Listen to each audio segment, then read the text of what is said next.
Assalamualaikum, selamat pagi dokter dan teman-teman residen. Terima kasih atas kesempatannya. Saya Amani Safina Ujiani dari tahap 3 Divisi KBR. Pada pagi ini akan membawakan presentasi kasus mengenai uveitis anterior sebagai komplikasi delayed complication dari phakic intraocular lens. Jadi, sebelum kita spesifik membahas phakic IOL, untuk bedah refraktif atau refraktif surgery ini merupakan salah satu cabang subspesialty dari bidang oftalmologi yang paling cepat pertumbuhannya, di mana teknik dan teknologi yang digunakan ini sangat beragam dengan satu tujuan yaitu mengurangi ketergantungan terhadap koreksi kacamata maupun lensa kontak. Secara klasifikasi dibagi menjadi tiga kelompok utama, di mana yang pertama itu kornea, yang mungkin sudah familiar juga kita approach-nya mulai dari incisional berupa keratotomi atau LRI, kemudian yang laser, mulai dari PRK, kemudian LASIK, hingga yang bentuknya membuat lentikul seperti relax dan smile. Ada juga corneal inlays dan outlays, dan juga cross-linking. Selain itu, approach-nya juga ada yang ke sklera, menggunakan implan sklera dan juga eksisi dari sklera dari bagian anterior siliarnya. Dan yang utama kita bahas pada presentasi kasus ini yaitu approach yang intraokular dibagi menjadi dua, di mana yang pertama phakic IOL atau implantasi IOL dengan meninggalkan lensa, dan refractive lens exchange atau mengganti lensa kristalin dengan lensa intraokular, dengan nanti pilihan intraokular lens yang saat ini sudah cukup beragam, tidak hanya monofokus, tetapi juga ada lensa torik, multifokal, hingga yang akomodatif dan juga extended depth of focus IOL. Untuk phakic IOL sendiri mulai pertama kali diperkenalkan pada tahun 1950 dan sudah banyak digunakan di tahun 1900-an. Kemudian utamanya adalah menjadi treatment untuk koreksi refraktif pada kasus high myopia, meskipun pada akhir-akhir ini juga digunakan pada kasus presbiopia. Untuk lensa yang sudah FDA approved itu ada dua macam, non-foldable PMMA dan juga dua foldable Collamer yang nanti akan dijelaskan.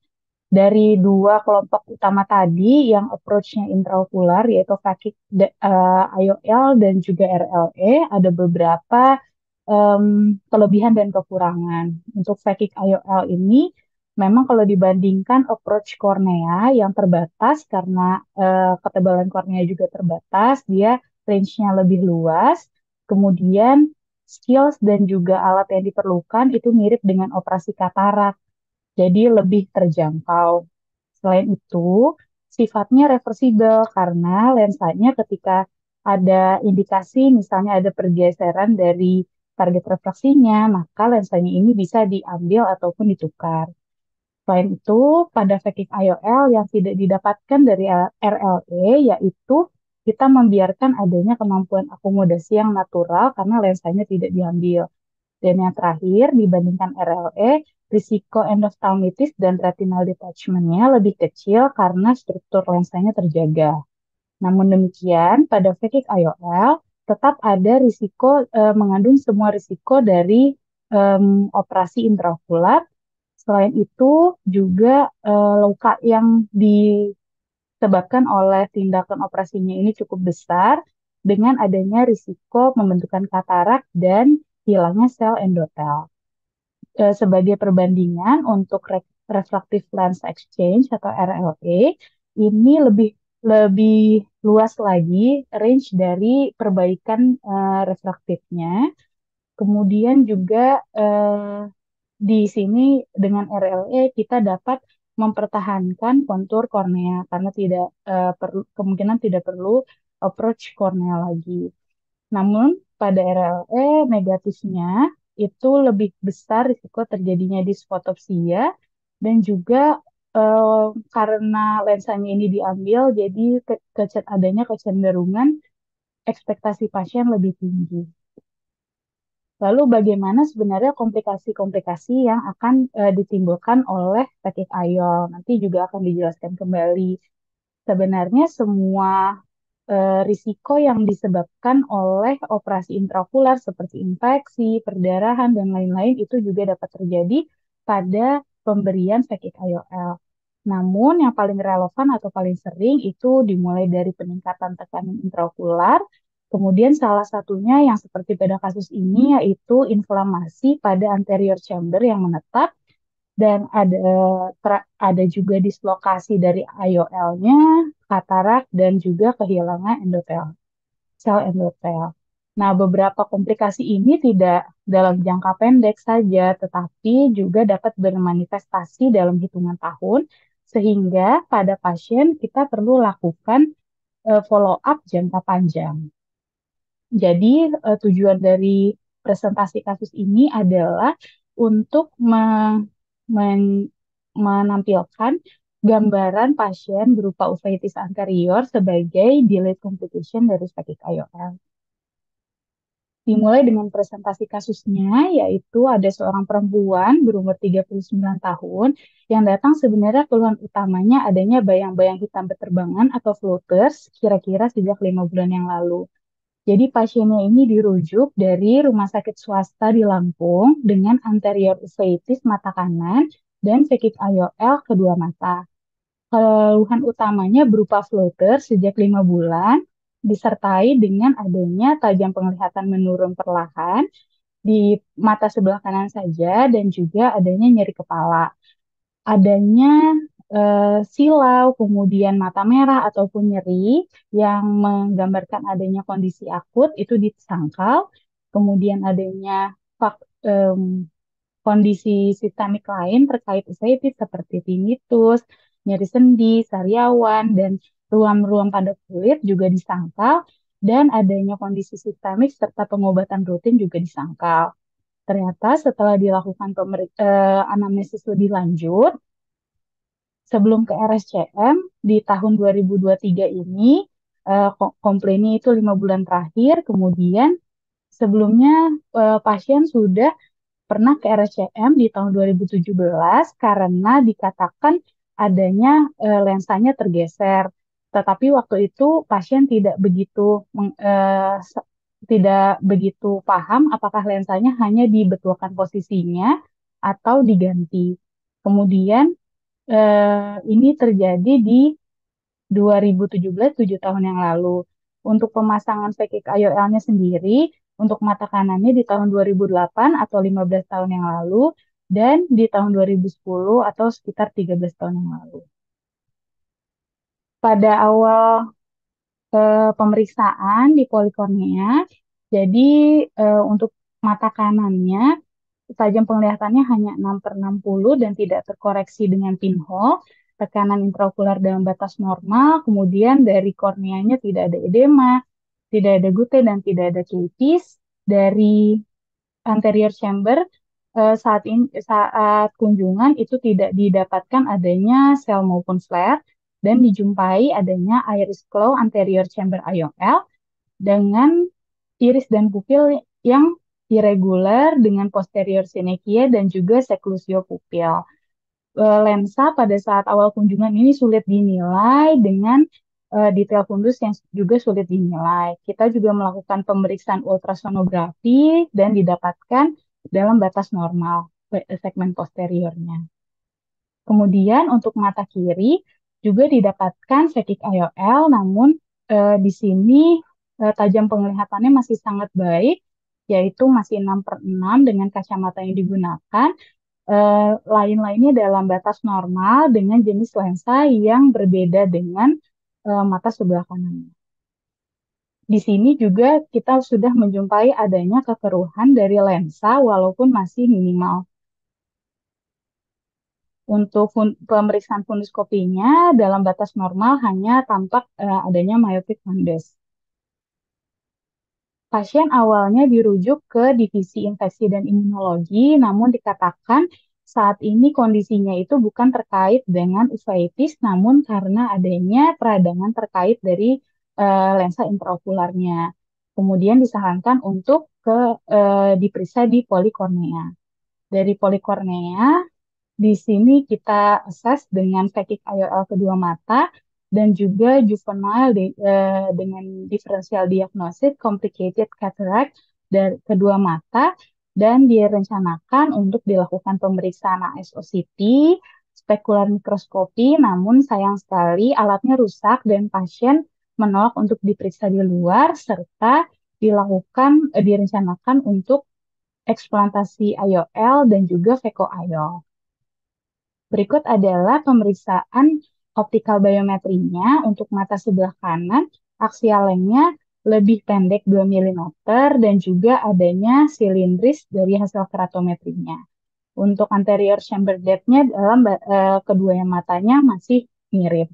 Untuk anterior segment OCT-nya kita lihat dari memang ada membran yang menutupi pupilnya, kemudian anterior chamber IOL-nya ini terlihat, dan di sini seharusnya kita ukur lagi kedalaman dari anterior chamber di bagian sentral maupun di bagian peripheral.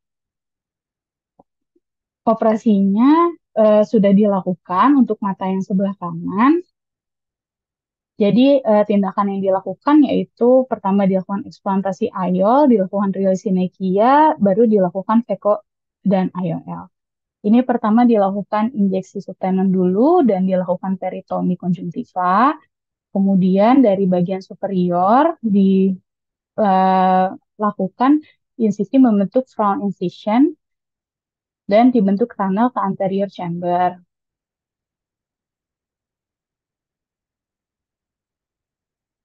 Setelah diinjeksikan Visco, kemudian dibuat port lagi menggunakan keratom dan stent.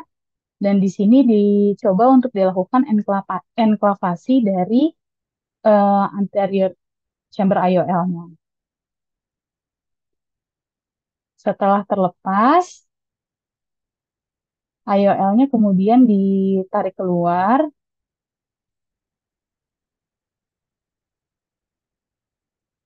dan front incision-nya kembali dijahit. Kemudian dari superior kita pindah ke sisi nasal untuk melakukan Phaco IOL. Setelah ini dilakukan relisinekia terlebih dahulu, kemudian dibuat port baru, dilakukan manuver terhadap irisnya, kemudian ketika sudah dilated, Phaco IOL-nya kemudian dimulai.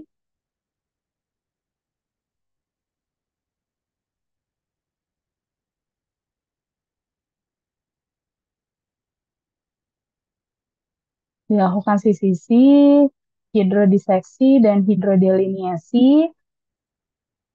Kemudian ini dilakukan vakuolnya, vakuolemulsifikasinya,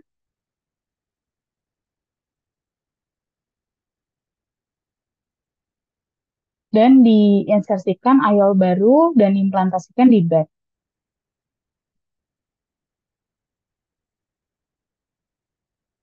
Kemudian untuk tata laksana postoperatifnya diberikan antibiotik dan juga steroid tetes, diberikan sodium chloride juga dan obat oral berupa antibiotik dan steroid. Untuk follow up H+1-nya, ini visusnya masih 3/60, tapi memang belum eh, masih masih peradangannya masih lumayan berat dengan adanya subconjunctival hemorrhage, conjunctival dan ciliary injection, kemudian selnya juga masih +4 dan adanya flare, masih ada bubble, kemudian sudah tampak IOL-nya di eh, sentral dan fundus refleksnya sudah bisa kita lihat. Untuk tata laksana postoperatifnya dilanjutkan dengan diturunkan dosisnya dan untuk kunjungan selanjutnya direncanakan untuk pemeriksaan BCVA. Kita lanjut ke diskusi, yaitu jadi indikasi untuk dilakukan phakic IOL. Phakic IOL ini bisa kita pilih sebagai approach pada pasien dengan miopia yang sedang hingga berat di mana untuk anterior chambernya bisa mengkoreksi miopia -7 sampai -24, sedangkan posterior chamber bisa mengkoreksi -6 sampai -20.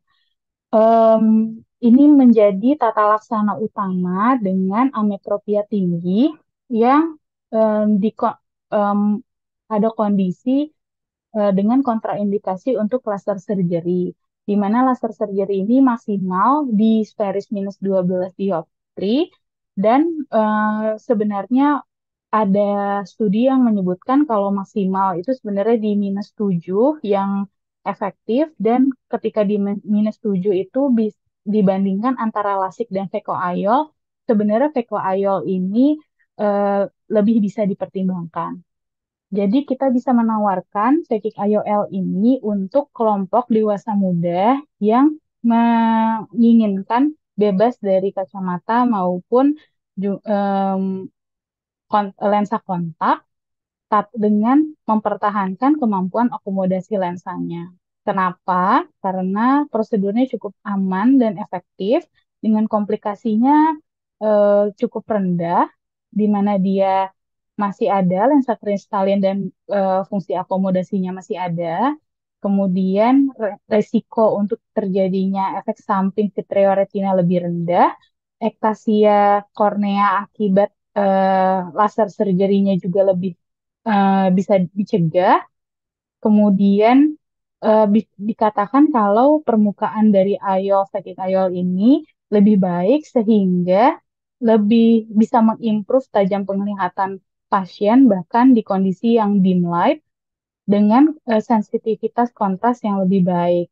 Selain itu, tadi yang sudah disebutkan, ini koreksinya bisa ditukar atau bisa dikatakan bersifat sementara. Kalau ada perubahan, kita bisa mengganti lensanya dan tajam penglihatan yang dihasilkan ini bisa kita prediksi dengan baik.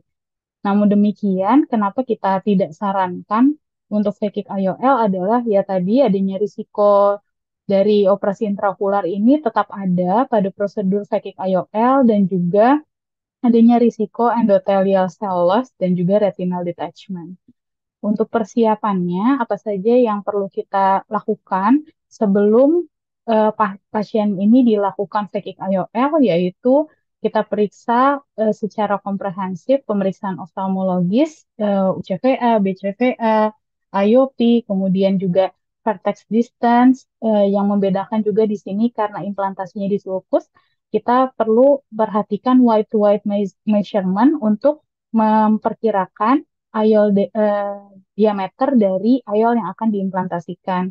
Selain itu juga slit lamp seperti pada kasus kita ini dan juga jangan lupa evaluasi dari segmen posterior. Untuk workup-nya sebenarnya tidak ada rekomendasi khusus, namun ada sebuah studi yang menyarankan untuk dilepas dulu pada pasien yang menggunakan soft contact lens dilepas selama 48 jam dan pada yang hard contact lens selama 1 minggu. Selain itu, ada beberapa pemeriksaan penunjang yang perlu dilengkapi, diantaranya biometri apabila kita mau konfirmasi eh, status biometri pasien dan juga apabila seperti pada pasien kita ini mau dilakukan exchange, kemudian central corneal thickness untuk secara tidak langsung menggambarkan kondisi kornea, endotel kornea, kemudian kedalaman anterior chamber. Jadi seperti pada gambar, ini kita ukur anterior chamber di bagian sentral maupun di bagian perifer. Selain itu juga penting untuk dilakukan endothelial cell count menggunakan specular biomikroskopi. Tujuannya untuk melihat fungsi endotel preoperasi, kemudian nanti akan kita pantau pada follow up. Selain itu juga lensa-lensa tertentu seperti ICL itu memberikan rekomendasi khusus. Jadi pada anterior chamber depth berapa dan masing-masing umur berapa, ada minimal dari endothelial cell count tertentu untuk dapat dilakukan implantasi phakic IOL.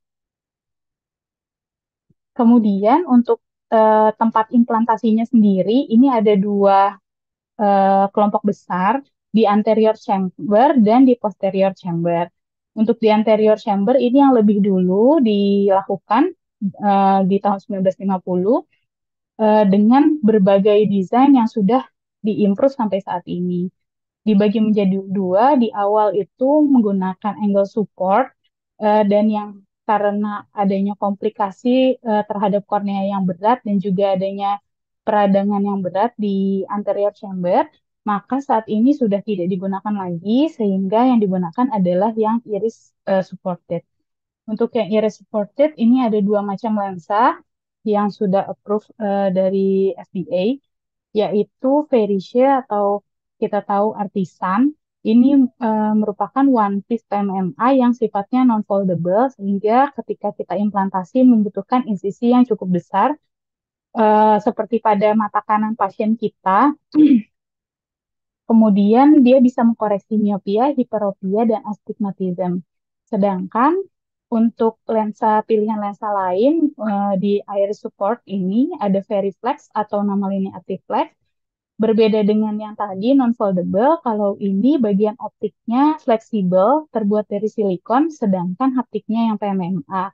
Untuk Veriflex ini seperti pada mata kiri pasien ini, pada prosedurnya sendiri insisinya relatif lebih kecil, namun demikian pada Veriflex tidak dapat mengkoreksi hyperopia.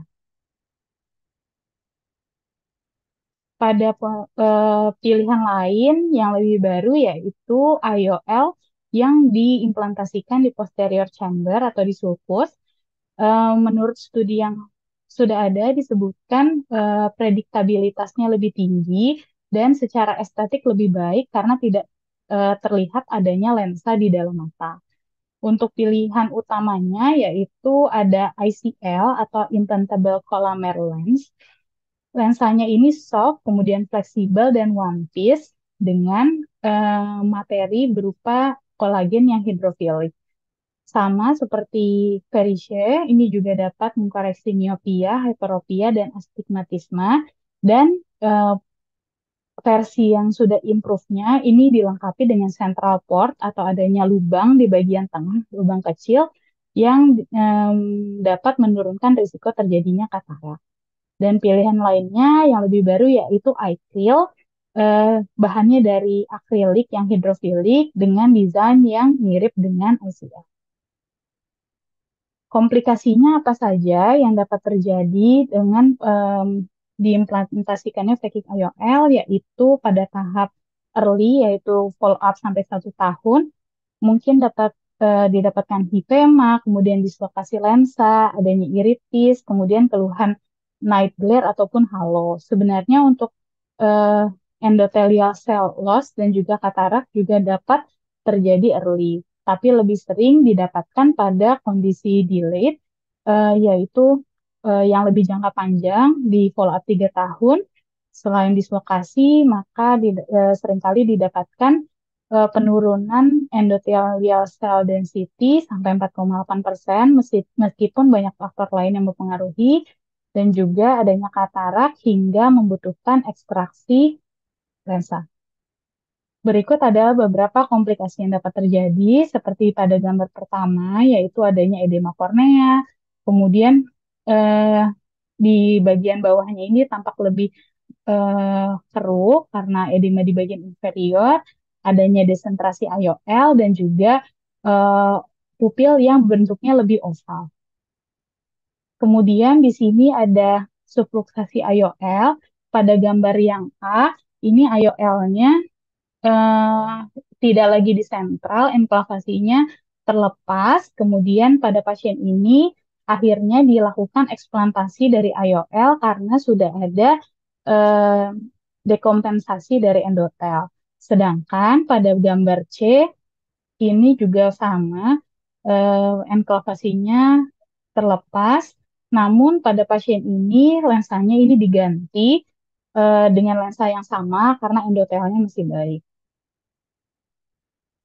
Dan komplikasi yang serupa pada pasien seperti pada pasien kita yaitu adanya reaksi inflamasi pada anterior chamber hingga terjadinya seklusio, kemudian adanya membran yang menutupi pupil dan juga adanya pigmen iris. Kemudian seberapa sering sebenarnya gambaran uveitis anterior sebagai komplikasi dari implantasi Fakih IOL sebenarnya untuk kondisi inflamasi kronik di anterior chamber itu cukup sering mencakup 10,3%. Namun adanya kondisi akut dengan adanya nyeri, mata merah, dan peradangan eh, di anterior chamber itu lebih jarang.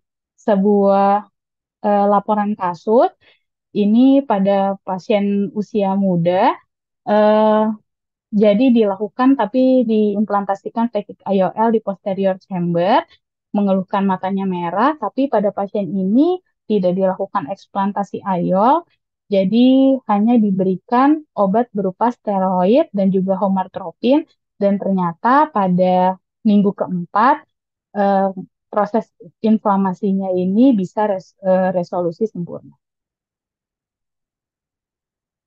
Kemudian sebagai kesimpulan, Fakih IOL atau IOL ini merupakan approach yang cukup aman dan efektif yang bisa kita tawarkan pada pasien-pasien dengan moderate hingga high myopia yang kita dengan tetap mempertahankan fungsi akomodasi lensa. Kemudian em, diperlukan workup preoperatif yang lengkap dan juga setelah operasi follow up-nya ini jangka panjang karena adanya potensi untuk terjadinya komplikasi pada pasien dengan celiac IOL. Dan yang terakhir, gambaran chronic anterior segment inflammation merupakan salah satu komplikasi yang cukup sering dan menjadi salah satu indikasi untuk dilakukannya eksplantasi IOL. Terima kasih, dokter. Ya, terima kasih Dokter Amani ya, paparannya kasusnya baik. Saya buka kesempatan untuk bertanya. Silakan. Ya, terima kasih Dokter Farabi atas kesempatannya. Izin saya dengan Dani, Dok. Terima kasih Dokter Amani, presentasi yang sangat baik. Yang mau saya tanyakan, tadi Dokter Amani sudah menjelaskan mengenai indikasi Fakih IOL pada pasien-pasien dengan HMIF. Namun, ada pasien kasus kita temui bahwa pasien dilakukan eksplantasi dan dilakukan Fako IOL. Nah, dari kasus ini sendiri, Dokter Amani sudah sempat mencari tahu untuk indikasi eksplantasi pada pasien apa gitu pada pasien ini. Kira-kira bisa dijelaskan kita mengenai indikasi eksplantasi ini. Terima kasih. Baik, eh,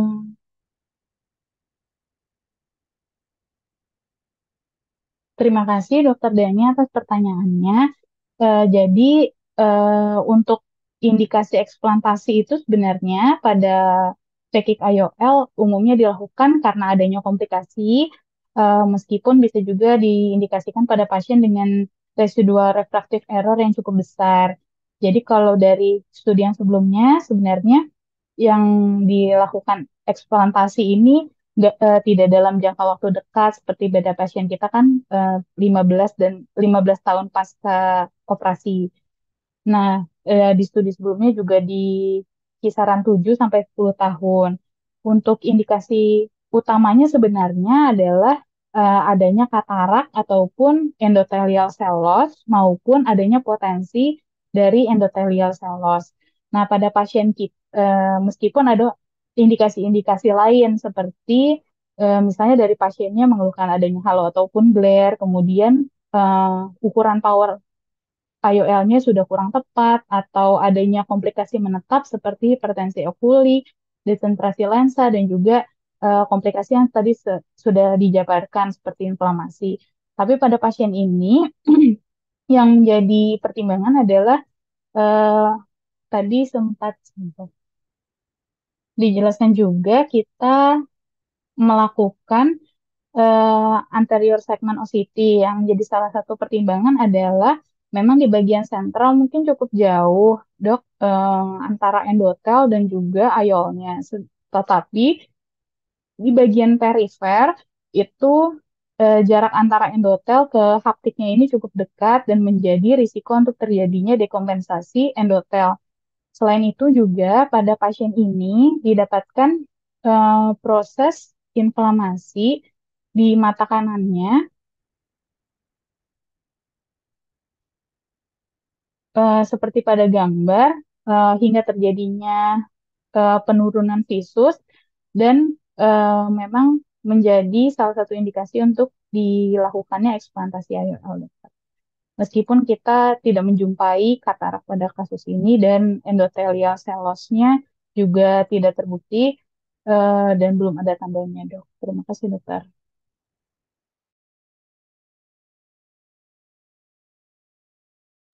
Ya. Bagaimana dokter Nani?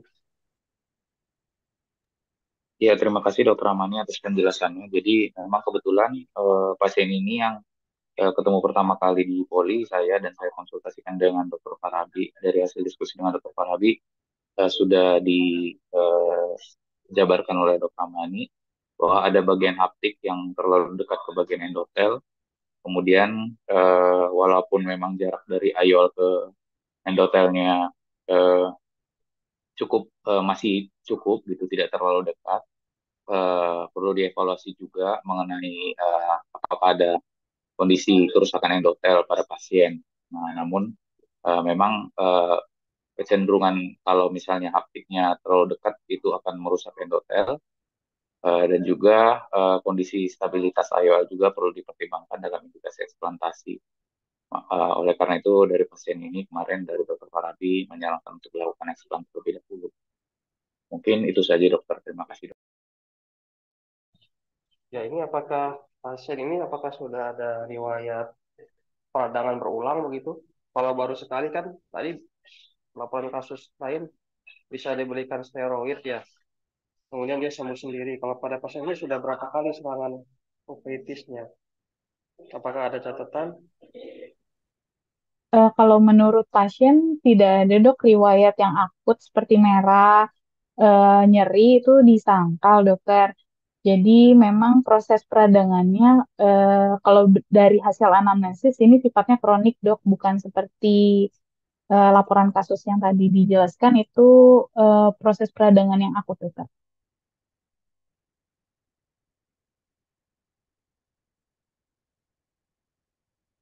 Kemudian anterior chambernya berapa yang dikatakan aman? Jadi dengan kondisi anterior chamber yang sudah kamu ketahui dari pemeriksaan tadi, itu kondisi yang aman atau yang memang harus diganti lensanya? Baik, dokter. Kalau dari hasil pemeriksaan, dok, memang kemarin eh, kami hanya dari ASO CT-nya ini memang diukur di bagian sentralnya dan masih lebih dari 200 mikron, dok. Untuk yang dikatakan aman dari studi sebelumnya yaitu di paling tidak di 200 mikron di bagian sentral dan 150 mikron di bagian pinggir atau edge, jadi dari jarak haptik ke endotel, dokter. Jadi kalau di pasien ini sebenarnya secara jarak masih cukup aman, dok. Itu 200 mikron dari endotel ke lensa pekiknya atau dari endotel ke lensa kristalin? Dari endotel ke pekiknya, dok. Maaf tadi putus-putus sama nih. Berapa yang Iya, normalnya? dok. Yang di bagian perifer 200 mikron dari endotel ke haptiknya. Eh, du- 200 meter, 200 mikron di sentral, dokter Eci. Dari jarak dari endotel ke bagian sentral dari pekik IOL, sedangkan di bagian perifer 150 mikron, dok. 200 mikron. Kayaknya itu kecil banget ya. 200 mikron kan cuma 0,2 mili kan. Oh, 2 mili ya, dok. 2000 ya, dok. Nggak tahu di literaturnya gimana. Biasanya kan AC depth-nya aja kalau mau pasang iris glow IOL tuh di atas 3 atau di atas 3,5 tergantung hitungnya dari epitel atau endotel. Iya, dok. Nah, kalau itu 200 mungkin bisa dicek ulang kali ya. Oh, Kalau iya. 200 mikron itu kan tipis banget ya. Iya dok. Eh ini sih dok, ada yang dalam mili, ada yang dalam mikron dok. Sepertinya maksudnya 2 mili dok, 2 mili di bagian sentral dan 1,5 mili dari bagian dari perifer dok. Kalau 2 mili 2000 mikron. Iya dok, 2.000 dokter. Pada pasien ini berapa?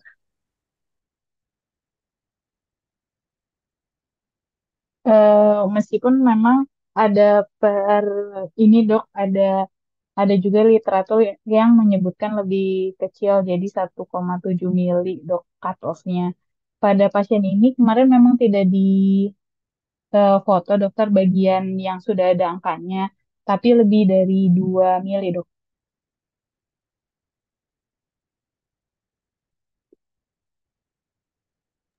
Tadi ASO CT-nya pakai apa ya? Dokter Amani kayaknya agak beda dari yang rutin dipakai ya. Hmm, sebentar.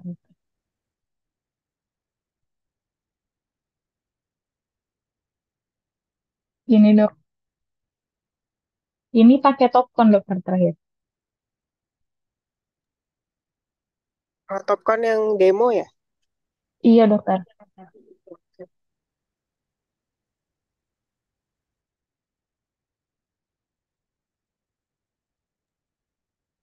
Oke, mungkin silakan ada pertanyaan terakhir.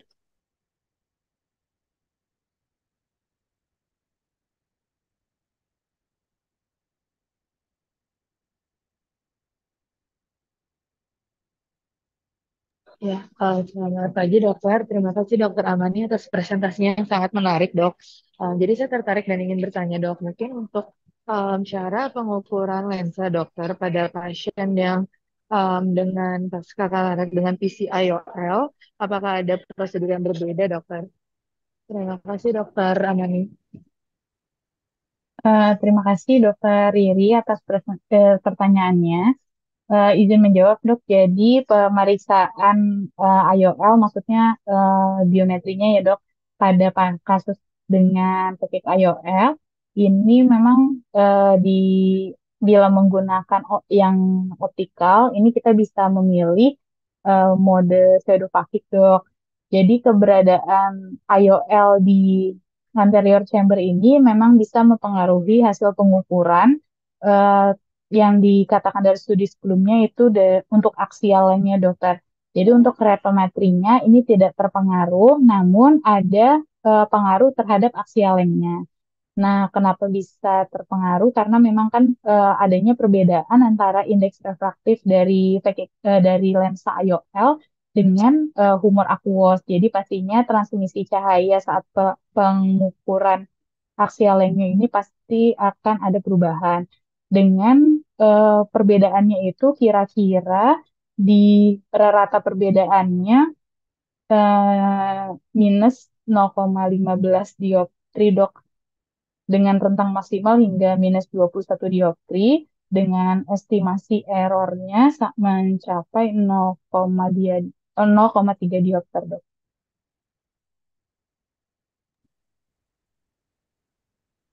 Ya, baik dokter Amani, berarti kita juga harus pastikan untuk aksialnya ya dok, walaupun di keratometri itu tidak berpengaruh ya dok ya. Maaf dok, tadi nggak Iya, berpengaruh di keratometrinya atau di keratometrinya dokter. keratometrinya dok? Kalau di aksialnya mungkin dapat terpengaruh dok. Oke, ya baik. Terima kasih dokter Amani. Terima kasih dokter Yeti.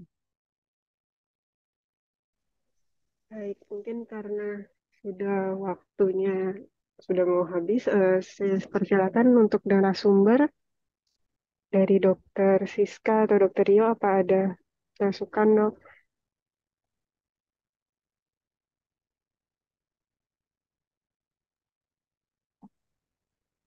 Baik, Dok. Terima kasih untuk presentasinya, Dokter Amani. Saya izin bertanya, Dok.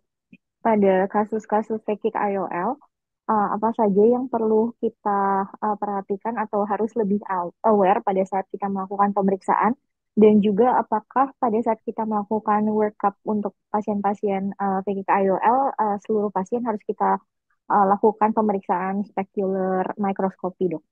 Terima kasih.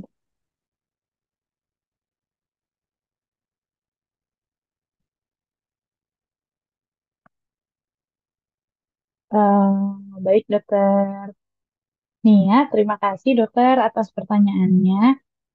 Ya dok, izin menjawab dokter. Jadi kalau untuk pada pasien dengan VGKYOL, seperti pasien dengan saat preoperatif itu dok, sama kita juga melakukan pemeriksaan yang komprehensif. Namun ketika kita sudah menjumpai dalam kondisi VGKYOL yang terpasang, maka kita mesti aware juga dengan komplikasi yang dapat ditimbulkan.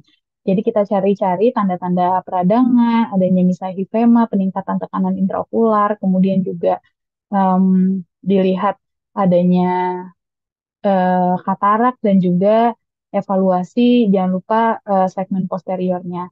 Selain itu juga memang disarankan untuk secara rutin melakukan pemeriksaan spekular biomikroskopi untuk melihat menilai sel endotelnya dan juga kita bisa periksakan pemeriksaan morfologi anterior chamber untuk tadi melihat jarak dari sentral endotel ke bagian sentral IOL-nya, dok. Kemudian kapan kita melakukan seberapa penting pemeriksaan biomikroskopi itu memang idealnya dilakukan dok secara rutin, terutama apabila seperti pada kasus ini kita kan mau melakukan intervensi lebih lanjut yaitu melakukan operasi lagi. Jadi dengan melakukan operasi lagi, dilakukan eksplantasi, dilakukan PECO, itu akan membawa risiko menurunnya endothelial cell density. Jadi kalau dari kenapa penting? Karena eh, adanya keberadaan lensa itu sendiri di kasus pekik IOL ini bisa memberikan dampak ke endothelial cell count-nya. Jadi perlu kita periksakan secara berkala, terutama untuk lensa yang diletakkan di anterior chamber.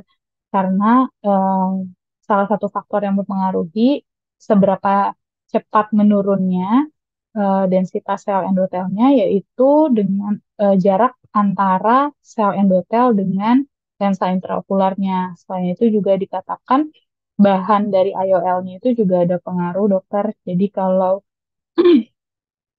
lensa yang berbahan silikon itu efek terhadap penurunan endothelial cell density-nya lebih besar gitu dok.